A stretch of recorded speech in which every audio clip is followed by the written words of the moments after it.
سبيل الدموع سبيل مريح. Bismillahirrahmanirrahim. Assalamualaikum warahmatullahi wabarakatuh.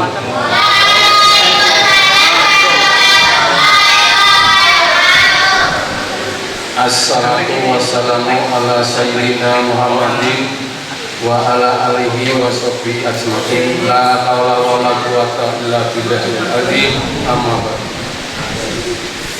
Yang kami hormati, kami banggakan para jamaah sholat isya dan tarawih Masjid Itikaf An-Nur yang berbahagia dan yang insya Allah dirahmati Allah Subhanahu wa Ta'ala.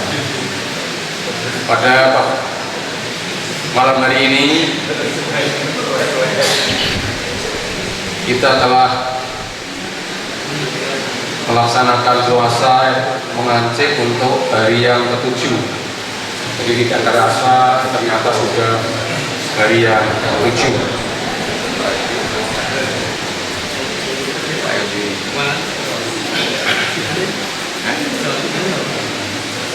Kita patut bersyukur dan berbahagia karena masih dikaruniai Allah Subhanahu wa Ta'ala keselamatan, kesehatan, sehingga tidak kekurangan sasar apapun, sehingga bisa mengikuti kegiatan ibadah puasa dengan baik, dengan gembira, dengan ikhlas. Bapak Ibu sekalian yang kami hormati, pengertian melaksanakan ibadah dengan gembira dan ikhlas kadang-kadang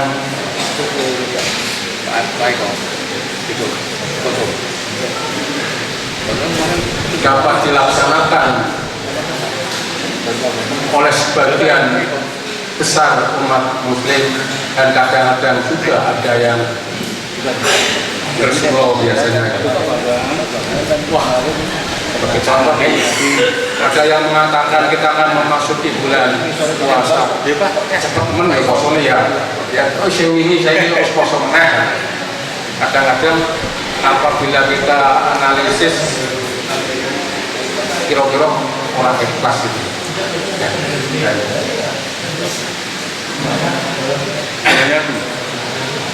oleh karena itu kultum pada malam hari ini akan kami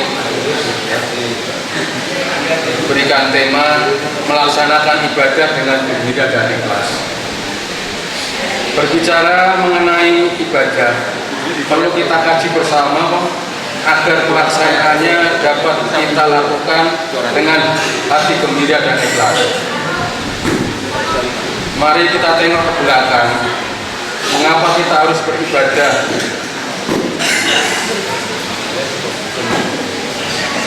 Kata ibadah dapat diartikan menjadi dua makna, yaitu makna yang umum, artinya mendekatkan diri kepada Allah Subhanahu wa Ta'ala dengan melaksanakan perintah-perintahnya dan menjauhi larangan-larangannya. Ini yang saya ingat kemarin dari Ustadz Joko ini ya, kalau melaksanakan perintah-perintahnya itu bisa exception ya, jadi ada pengecualian. Tapi kalau sudah larangannya, nah saya ingat kemarin tidak ada exception lagi, harus dilaksanakan. Kemudian arti khusus ibadah adalah beramal dengan izin Allah oleh syar'i ya, tata cara oleh Allah Subhanahu wa Ta'ala. Contoh sholat, zakat, saum, haji ya, kurban, akikah, kemudian kifarah dan sebagainya. Kembali pada pertanyaan mengapa kita harus beribadah. Ini pada surat Az-Zariyat 56 Allah Subhanahu wa Ta'ala berfirman, dan aku tidak akan menciptakan jin dan manusia melainkan supaya mereka menyembah Tuhan. Jadi manusia dan jin diciptakan kecuali untuk menyembah Tuhan. Kita kadang-kadang ada yang tidak percaya apa jin itu orang-orang terdengar, atau seumur-umur ya, sampai umur sekarang pasti ada yang belum pernah melihat jin. Ya, Pak Bambang sudah melihat? Belum pernah? Enggak.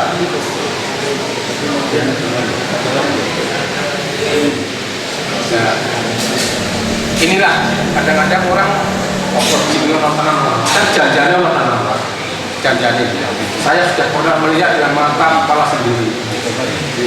Sudah, betul lah. Sebenarnya kadang-kadang merasa orang tenang orang ini kalau Pak Jamari ada ini, beliau juga tahu melihat.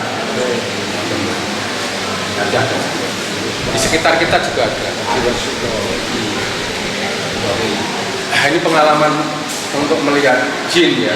Mungkin bapak-bapak perlu juga pengalaman. Kapan kita harus menghindari. Jadi pada saat tidur, adzan zuhur ya, Allah Akbar, kami sedang resik-resik rumah. Kebetulan rumah itu rumah semua di belakang keluar jinnya,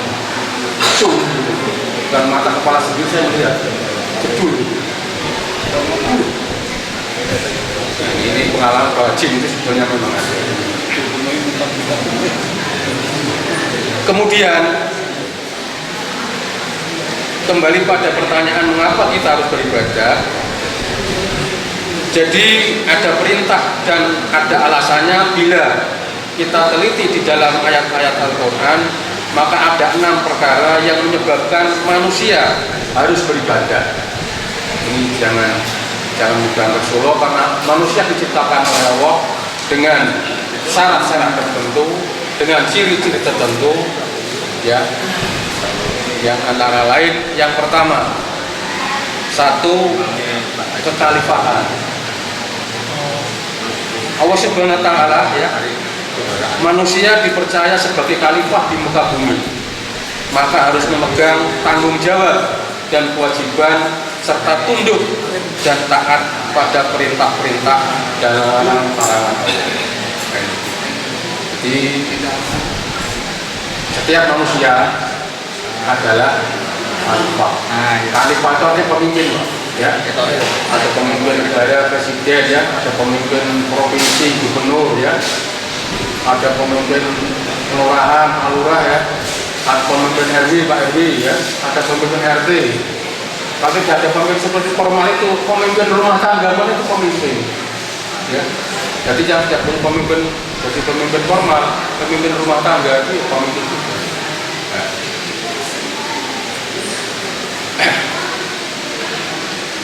Kemudian dulu raja-raja pada dulu, ya, itu seolah-olah mendapat mandat dari Allah Subhanahu wa taala. Ini saya pemimpin yang dapat mandat dari Allah. Maka kadang-kadang berbuat baik ada yang berbuat sewenang-wenang juga ada, ya, karena dia seolah-olah adalah keturunan dewa. Sebagai contoh di Jepang, ya, yang namanya Dewa Amaterasu, ya, katanya yang menurun orang Jepang, Kaisar Jepang. Nah, itu kemudian di Romawi ada Zeus, ya, dan lain-lain. Kemudian di dunia kewajiban daripada pemimpin adalah untuk mengolah dan mengatur alam, ya. Jadi maka manusia yang ditempatkan sebagai pemimpin diharapkan dapat mengolah dan mengatur alam. Dan ini bagi tepuk. Artinya kita jangan semena-mena terhadap alam, ya. Kita harus kalau bisa ya memelihara alam. Sebagai contoh tanaman, Pak, ya. Kalau tidak mengganggu sekali, Mbak, ya jangan ditebang. Ya. Ini saya dulu yang pernah di kehutanan. Jadi sekarang itu ada indikasi bahwa kutub itu airnya mencair. Kutub airnya mencair. Pertanyaannya mengapa? Karena bumi semakin panas. Mengapa bumi semakin panas? Karena oksigennya berkurang. Oksigennya disedot, ya, dihirup oleh manusia, tetapi tidak diproduksi. Yang bisa memproduksi oksigen adalah tanaman. Nah, tanaman ini ditebang, dijadikan rumah-rumah, dijadikan pabrik-pabrik. Oleh karena itu diharapkan ya, setiap jengkal daripada tanah kalau bisa ditanami tanaman biar keluar oksigennya untuk menghambat pencairan oksigen dan pencairan es di kutub. Akibatnya apa pencairan itu? Air laut tinggi, meninggi. Kalau air laut menunggu, daratan itu makin kecil air. Sebagai contoh, Demak itu di Kampung Senik itu sudah tidak ada kampungnya. Oh, ini masih Demak ya, belum yang lain. Ini mau bisa diperhatikan bagi manusia sebagai diciptakan Allah sebagai limpah supaya ikut memelihara dan mengolah bumi dengan sebaik-baiknya ya. Kemudian yang kedua,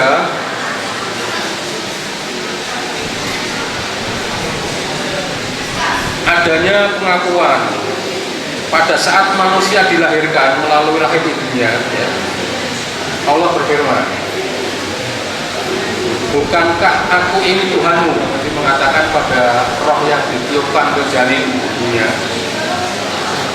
Kemudian manusia menjawab, iya benar. Itu Al-Araf 172.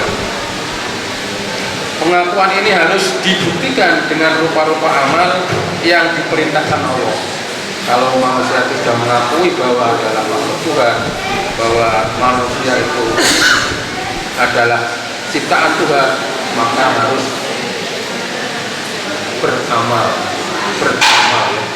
Kadang-kadang disambung beribadah dan beramal sholat. Kemudian yang ketiga adalah alat pembuktian. Penugasan manusia sebagai khalifah itu dilaksanakan atau tidak, ya, itu dicatat, diawasi oleh aparat-aparat Allah, ya, yaitu para malaikat, dan dihisab, ya. Kemudian nanti terakhir ya, dihisab di hari akhir dari perkara yang kecil-kecil sampai perkara yang besar-besar. Jadi jangan mudah Allah berproses ini paling-paling orang bisa. Jangan bersembunyian seperti itu, karena perkara yang kecil pun tetap dicatat, apalagi yang besar. Ya. Ini perlu tidak usah dibuktikan, banyak yang sudah terbukti ya. Tidak terbukti. Kadang-kadang ada yang mengatakan pada saat naik haji atau umroh di sana itu diwelehke Gusti Allah ya.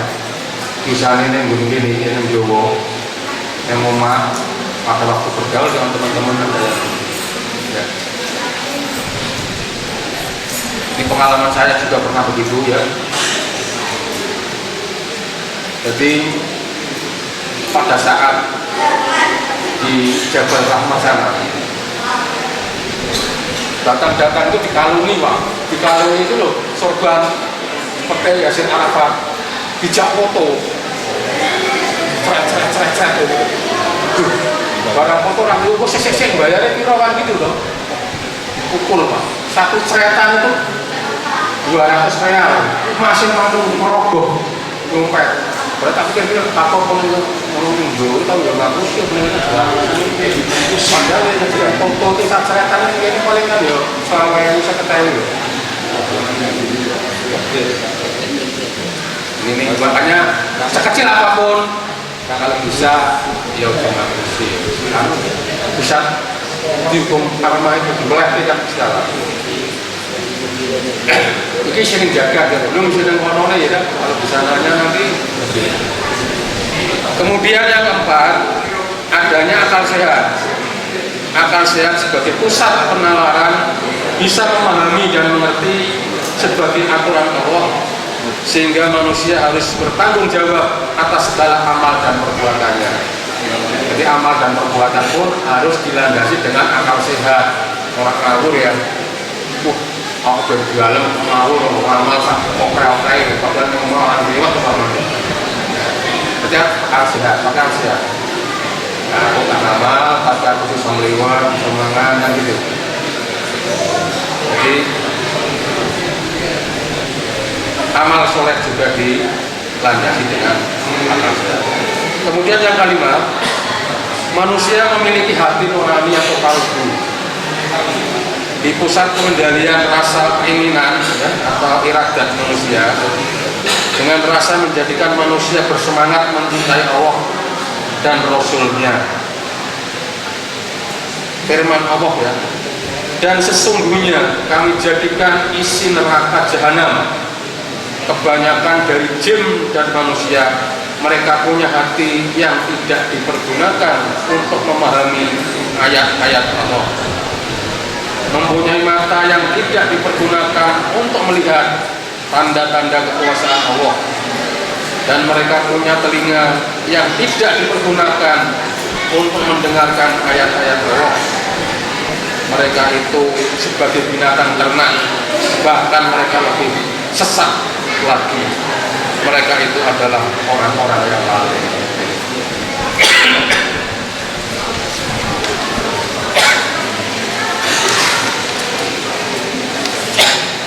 Bapak Ibu sekalian yang kami hormati, kemudian yang keenam adanya kekuatan. Jadi manusia dilahirkan dengan dilengkapi dengan panca indera dan kekuatan yang sempurna. Oleh karena itu diwajibkan oleh Allah untuk beramal soleh.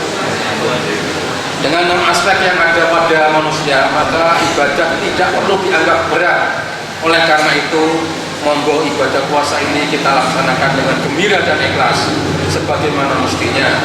Maka kita ibadah dapat dilaksanakan dengan baik, dengan benar. Insya Allah kita akan mendapatkan predikat terpuji di hadapan Allah Subhanahu wa Ta'ala. Demikian ditutup dan saya kurang lebih mohon maaf. Wassalamualaikum warahmatullahi wabarakatuh.